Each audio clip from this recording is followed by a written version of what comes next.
는 저희 바이오스텍의 이몽빈 대표님께서 강의 맡아주시겠습니다.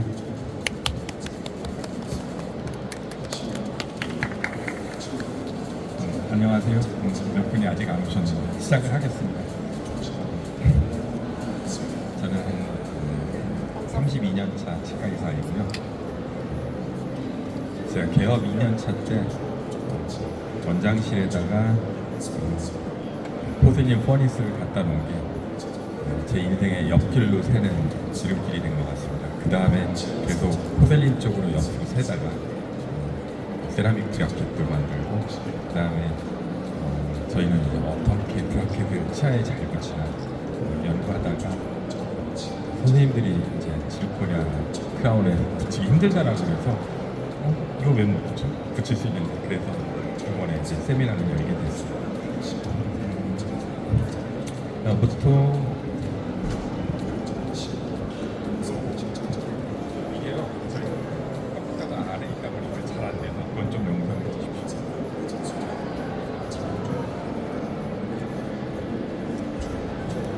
저희 이제 기존에 세라믹 크라운에 많이 붙이셨는데, 그거는 이제 그 PFM이었죠. 멘탈 캡이 있고 거기에 포셀린 빌드업을 합니다. 파우더하고 리퀴드하고 빌드업을 해갖고 저희 용어는 굽는다. 정상적인 언어는 이제 신터링 한다는 얘기를 하는데, 그렇게 해서 붙였었던 이제 크라운 여태까지는 좀 잘 붙이셨어요. 근데 그 포셀린 일반 PFM의 브라켓 잘 붙으셨어요. 잘 붙으셨어요. 일반 포셀린에 아니죠. 그게 일단 여기서 질문을 하겠습니다. 선생님들 지금 일반 포셀린에 크라운을 붙이실 때 불산 애칭 하시잖아요. 불산 농도가 어떻게 되십니까? 모르시죠? 몇 초 하십니까, 애칭은?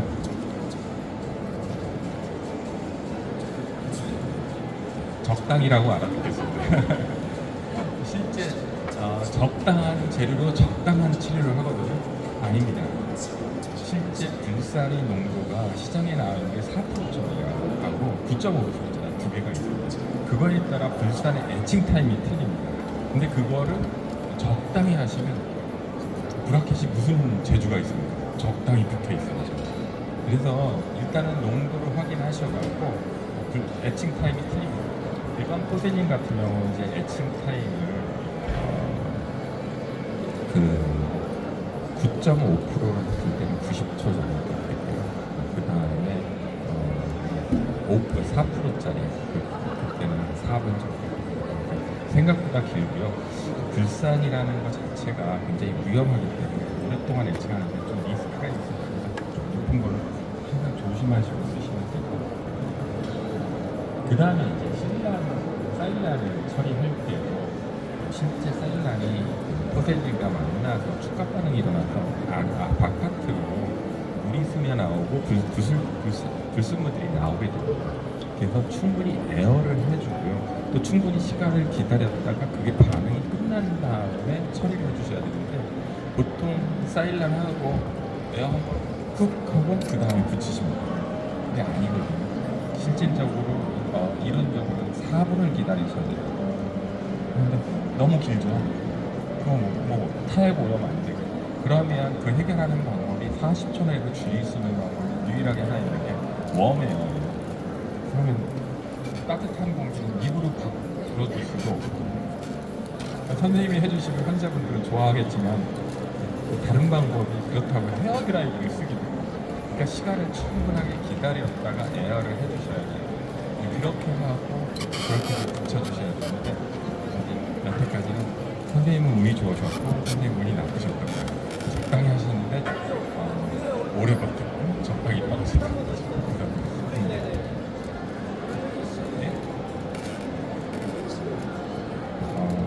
좀 과격한 방법이긴 한데요. 그런데 이제 메커니컬 리텐션은 불산으로 충분합니다. 샌드 치고, 과거에는 이제 샌드 치고 그 위에 불산도 하고 그랬는데, 요새는 이제 샌드는 좀 적고 불산으로서 충분하다라고 현미경으로 보면 왜 충분한가 보입니다. 그래서 이제 저희가 이제 그동안은 지금 제가 말씀드렸던 일반 PFM을 얘기했거든요. 근데 이제 PFM이 여태까지 적당히 붙는데 한 5년 전에 우리 환경이 바뀌었어요. 그 지르코니아가 나온 건 1999년에 엔도돈트 포스트로 처음에 나왔는데 2003년도에 이거를 치과 쪽에 일반 보철 쪽에 코어로서 사용하기 시작했어요. 그래서 일단 우리 PFM의 코어인 메탈을 대체해서 지르코니아 코어가 있고 그 위에 포셀린을 빌드업하는 그런 형식으로 올세라믹 크라운이 많이 성행을 하게 되어 있습니다. 그래서 현재 올세라믹 크라운은 세 종류가 있습니다. PFM 제품을 먼저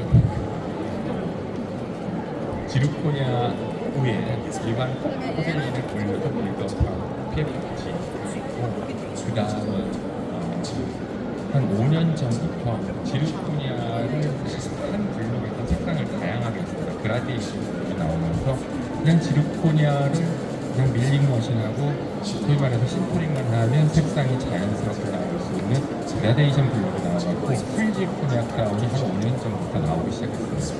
그러다 보니까 이제 선생님들 쥐가 나는 거죠. 왜냐하면 여태까지 사용했던 포들이랑은 전혀 다른 성질이 나오니까 분치는 족족 떨어지고 아마 교정과에서도 이거에 대한 기준은 아직 설립하지 못하신 걸로 알고 있어요. 그래서 아마 이제 제가 이게 좀 섣부르게 발표를 하지만 붙일 수 있는 가장 강력한 솔루션이 되지 않을까. 그 다음에 요즘 이제 라미 우리 치아가 항상 어린 친구도 교정을 하지만 심리적인 이유가 많으니까 다른 이유로 크라운을 하는데 그 중에서 심리적인 부분들 특히 라미네이트 현재 국내 라미네이트 90% 이상이 리튬 디실리케이트 기반의 포세린을 사용하고 있습니다. 이거는 또 기존의 포세린하고 약간의 차이점들이 있기 때문에 매칭 타임이 또 틀려져요. 그러다 보면 저희가 도대체 이걸 어떤 재료인가 그런 것들을 먼저 파악하는 게 되게 중요하거든요. 그래서 제일 좋은 방법 원래 치료했던 원장님 쪽에 환자분한테 문의해서 어떤 재료로 치료했었는지에 대해서 확인 작업이 필요한데 솔직히 말씀드리면 그 원장님도 모르실 거예요. 왜냐하면 또 기공수였던 거예요. 그래서 그렇지만 이제 제가 조그만한 팁들이 있으니까 이 치아들을 구별해낼 수 있는 방법들이 살짝 있어요. 그것들을 이따가 한번 체크해 가시면 좋을 것 같습니다. 그래서 지금 이제 올세라믹 크라운은 이제 세 가지 종류가 현재 시장에서 가장 많이 사용하고 있다. 아마 요즘 PFM 하시는 분들은 별로 없으실 거예요. 특히 나이 어린 친구. 그래서 이제 현재 많이 사용하고 있는 현재의 세라믹을 보면 하이브리드 세라믹하고 리튬 디실리케이트 좀 아까 말씀드린 지르코니아. 그런데 저희가 이제 항상 전치부에 브라켓을 붙이는 것뿐만 아니라 붙이부에 튜브도 붙이는데 간혹가다 붙이부에 인레이가 있는데 치아 색상이에요. 레진 계통인지 세라믹 계통인지 모르시잖아요. 근데 현재 어떻게 보면 국내에 사용하는 대부분이 세라믹 인레이라는 것들이 이쪽입니다. 이거는 뭐냐면 우리가 하이브리드 세라믹이라고 해요. 근데 하이브리드 그러면 세라믹과 레진이 섞여 있네 라고만 생각하시거든요. 근데 레진 베이스에다가 세라믹 파우더를 한 60, 70% 넣고 섞어갖고 만든 게 하이브리드 레진입니다. 근데 원장님들이 잘못해서 하이브리드 세라믹이라고 오해를 하세요. 하이브리드 세라믹은요 비타에서 나온 에라믹이라는 건데 세라믹 프레임의 원목에다가 레진을 인코퍼레이션 시킨 거거든요. 그러니까 전혀 세라믹의 성질을 갖고 있죠. 세라믹의 가장 단점이 탄성이 없다는 부분인데 그걸 탄성을 보완하기 위해서 세라믹 네트워크에다가 레진을 넣은 게 실질적으로 하이브리드 세라믹인데 우리나라는 하이브리드 레진과 하이브리드 세라믹이 혼용되고 있어요. 근데 하이브리드 세라믹은 하이브리드 레진은 레진 베이스니까 샌드블라스트하고 어데이시브 한 다음에 본딩 하시면 되는데 하이브리드 세라믹은 세라믹 기반이기 때문에 원래 불산 처리를 하게 되어 있습니다. 근데 요즘 논문을 보면 각도 레진이 있으니까 알루미늄 옥사이드를 샌드 블라스팅을 하면 이것도 유리가 더 잘 붙는다라는 논문들도 있어요. 그래서 저는 이 부분은 그냥 샌드 블라스팅을 해결하는 거예요. 구별을 하려면 너무 힘드니까 이거는 그러면 그냥 레진 베이스라 생각하고 이렇게 하시고, 그 다음에 붙이고 인레이 중에서 요즘 이맥스 인레이, 리튬 듀실리케이트 계열의 이맥스 인레이나 지로코냐 인레이도 있습니다. 이 리튬 듀실리케이트 계열은 여기서 보면 굴곡 강도가 360에서 400메가파스칼이죠. 굉장히 강한 겁니다. 지르코냐는 800에서 1200메가파스칼 정도 되는데요. 그러다 보니까 이쪽하고 두 개가 완전히 차이가 나거든요. 그래서 저희가 쓰는 스톤 포인트 바로 하나 제거를 하면 뭔가 다른다는 느낌보다 팔리싱 된다는 느낌. 스톤 포인트에도 이상하게 광이 나는 그런 현상들이 나요. 그랬을 때는 이쪽 계열이다라고 생각하시고 거기에 애칭을 하시면, 리튬 듀실리케이트는 애칭이 되고 지르코냐는 애칭이 안 돼요. 그러면 애칭이 되면 약간 오펜크라고 하얗게 보이시죠? 그러면 이쪽 방향으로 갑니다. 자, 그러면 리튬 듀실리케이트는 애칭을 어떻게 해요? 4%의 불산에서는 25초, 그리고 9.5% 불산에서는 20초를 하시면 돼요. 그러니까 일반 세라믹과 애칭 타임이 전혀 틀리죠. 그 부분을 하셔야 돼요. 그러니까 다 같이 불산에 의해서 애칭되지만 애칭 타임이 틀리니까 리튬 듀실리케이트와 일반 세라믹을 구별하셔야 돼요. 이따가 그냥 지금 앞에 핸드피스가 있으니까 일반 세라믹과 지르코니아를 한번 갈아갖고 비교를 한번 해보세요. 그러면 지르코니아를 가는 거와 일반 세라믹을 가는 거 확연하게 틀리고 이쪽에 가까운 것인가 아니면 일반 세라믹인가, 그거는 구별을 하실 수 있을 것 같아요. 그런데 실질적으로 나머지는 다 그 레진 계통 샌드블라스트를 하시고 그 리튬 일반 세라믹은 불산 처리가 가는데, 그러면 지르코니아는 어떻게 되나요?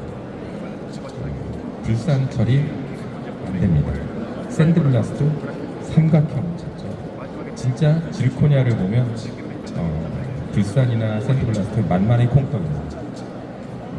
워낙 강하기 때문에 전혀 이루어지지 않고, 그러면 우리가 목숨을 걸어야 될 거는 케미칼 결합입니다. 화학적인 결합이 다음 단계에서 가장 중요한 역할을 하겠죠. 일반 세라믹, 특히 리튬 듀실리케이트,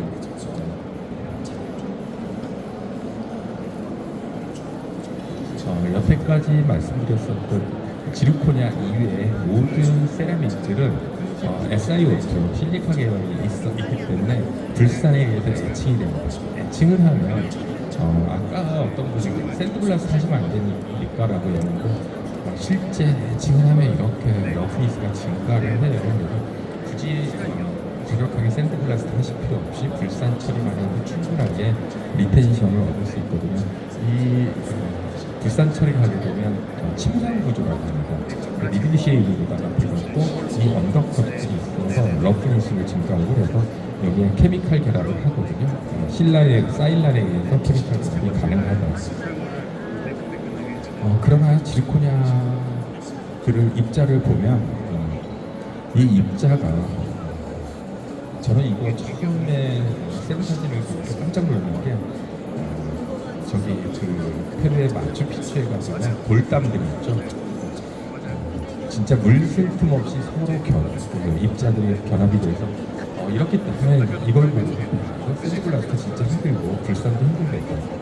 하다못해 저희 연구소에서 그 샌드블라스트를 강력하게 했거든요. 이거는 이제 티어사드에 있는 것보다 훨씬 강한 기공용 샌드블라스트를 강하게 쳐서 이제 전자염색을 가는데, 이게 이제 좀 뿌옇게 나올 때 입자들이 이제 초점이 좀 잘 안 나죠.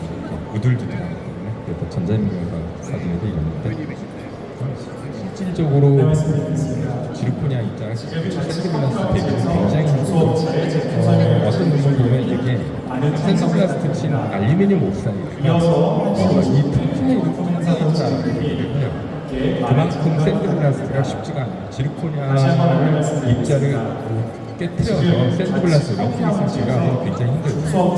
그러면 우리는 이 샌드블라스트를 그냥 2차적인 플러스 알파에 생각하고 메인으로 볼 수 있는 건 케미칼 결합을 볼 수 있다라고 하는 거죠. 그런 케미칼 결합의 중요한 것들은 여태까지 일반 세라믹에서 케미칼 결합 중에서 제일 중요한 건 사일란이었죠. 그러면 지르코니아에서 대부분 선생님들 이때까지 사일란 쓰셨을 거예요.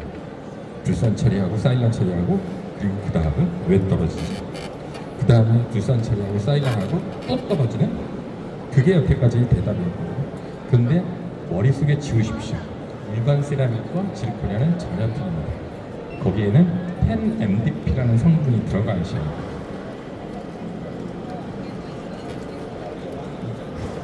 10MDP는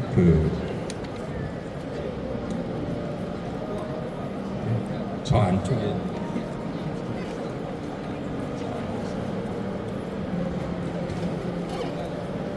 10MDP인데요. 저 꼬리 쪽에는 그 메타아크릴레이트 그룹이 있고 이쪽 그 머리 쪽에 인산 에스테르 그룹이 있습니다. 그래서 그 메타아크릴레이트 쪽은 레진하고 결합을 하고요. 이쪽 그 인산 에스테르 그룹 쪽은 지르코니아의 그 분자들하고 또는 OH기 수산화기하고 강력한 화학적 결합을 합니다. 결국에 10MDP는 이거를 보게 되면 레진과 지르코니아를 화학적 결합을 해주는 어떤 매개체를 해주는 거죠. 그래서 어떤 선생님들은 그런 것을 얘기해요. 10MDP 한 다음에 본딩 레진을 발라주는 필요가 없죠. 진짜 메타칼 게이트 쪽에서 레진하고 접착을 해주기 때문에 그래서 10MDP를 하고 그 다음에 본딩을 해주시면 됩니다. 근데 이제 10MDP가 결정적인 약점이 있어요. 여기는 인하고 결합을 하기 때문에 우리 타액에 굉장히 취약한 무기가 있어요. 타액에 노출되었을 때는 또 다른 클렌징 방법들이 필요합니다. 그래서 만약 샌드블라스트고 10MDP를 사용할 때 타액에 노출되는 경우는 극히 주의하셔야 되고 그거는 처음부터 다시 하셔야 돼요. 그래서 이제 제가 중요하게 퍼미스를 취하는 그 크라운을 깨끗하게 한다라는 것들이 뭐냐면 지르코니아가 우리 입안에서 굉장히 오랫동안 오염돼 있고 그 안에는 저희가 보이지 않는 여러 가지들이 있으니까 열심히 퍼미스를 깨끗하게 클렌징을 해주시고요. 그리고 표면에 그 글레이징된 글레이징 질을 다 제거를 좀 하셔야 되거든요. 그래서 퍼미스를 좀 열심히 해주시고 그 다음에 스톤 포인트를 이렇게 내가 해야 될 때를 이렇게 일정 정도 한 5초에서 10초 정도 위치를 잡아주고 그 다음에 샌드블라스트를 처리합니다. 그리고 아까 보셨듯이 샌드블라스트 했을 때 알루미늄 옥사이드 파우더들이 군데군데 낑겨져 있어요. 근데 그게 러프니스는 증가하는 것처럼 보이지만 실질적으로 그게 얼마만큼 강력하게 결합되어 있는지 모르기 때문에 오히려 그게 많이 붙어 있으면 나중에 탈락의 원인이 될 수 있으니까 열심히 세정을 해서 제거해주는 수밖에 없어요. 그리고 10MDP를 보하시고 그 다음에 통상의 브라켓 본딩을 해주십니다. 제가 또 하나 권하드리는 거는 저희 교정용 브라켓 본딩 재료는 실제 레진 접착제, 통상적인 레진 계통 세면보다 결합력을 훨씬 떨어뜨리는, 그러니까 브라켓에 최적화시킨 거거든요. 그래서 만약에 한 번 실패했을 때 한 번 실패했는데 똑같은 재료를 또 반복하는, 그러니까 좀 더 강력한 접착제들을 항상 하나는 확보해서 만약에 실패했을 때 이거를 쓴다. 그래서 제가 권해드리고 싶은 거는 비스코사에서 나온 초이스라고 라미네이트 전용 세면이 있어요. 그거를 이용해서 지르코니아에 탈락했을 때 일반 교정용 세면을 쓰지 않고 그걸로다가 조금 더 강하게 한번 해주시고, 그 다음에 이제 제일 문제가 지르코니아 크라운의 픽스 리페어. 그때 탈락하시면 그때는 그걸로다가 사용하는 탈락이 아니라 처음부터 좀 강한 걸로 쓰십시오. 제가 보기에는 이제 그렇게 떨어진 거는 조금 뭐라고 그러는데 와이어가 특히 뭐 3번, 4번 쪽에서 이렇게 해가지고 혀를 찔리면 거의 뭐 응급 상황으로 오기 때문에 병원 입장에서도 굉장히 힘든 거잖아요. 그때는 좀 강력한 접착제를 이용해서 픽스드 리테인을 해주시면 될 것 같아요. 한번 순서를 자세하게 보겠습니다. 다시 한번 말씀드리지만 저희는 클렌징에 목숨을 겁니다. 저희 외출하기 전에 세수를 하고 외출하는 것처럼 그렇게 붙이기 전에 열심히 세수를 시켜줍니다. 퍼미스 깨끗하게 해주시고요. 그 다음에 스톤 포인트로 위치를 정해서 조금 스크래칭을 내주시고 여기까지는 뭐 큰 문제가 안 됩니다. 글레이징된 머터리얼도 좀 제거해 주시니까.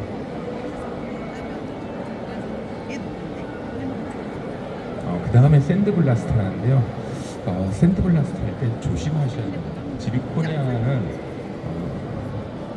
강력하게 샌드블라스트 하면 그 내부에서 응력이 발생합니다. 그래서 그 입자 자체가 팽창을 하려는 그런 경향이 있거든요.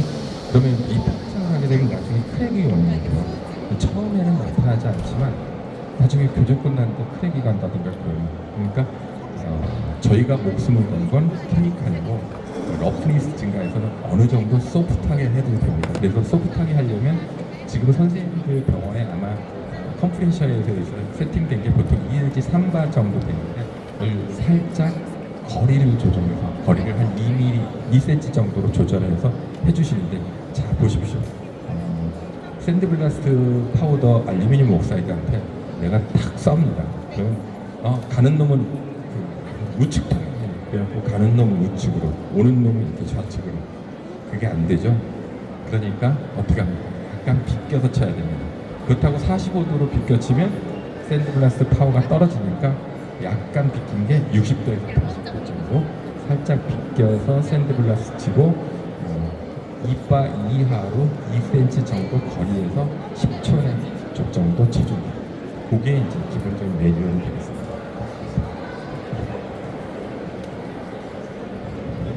그 다음에 알루미늄 옥사이드 파우더가 그 지르코니아 크라운에 박혀 있거나 붙어 있는 경우들이 많으니까 열심히 또 한번 수세를 해주셔야 돼요.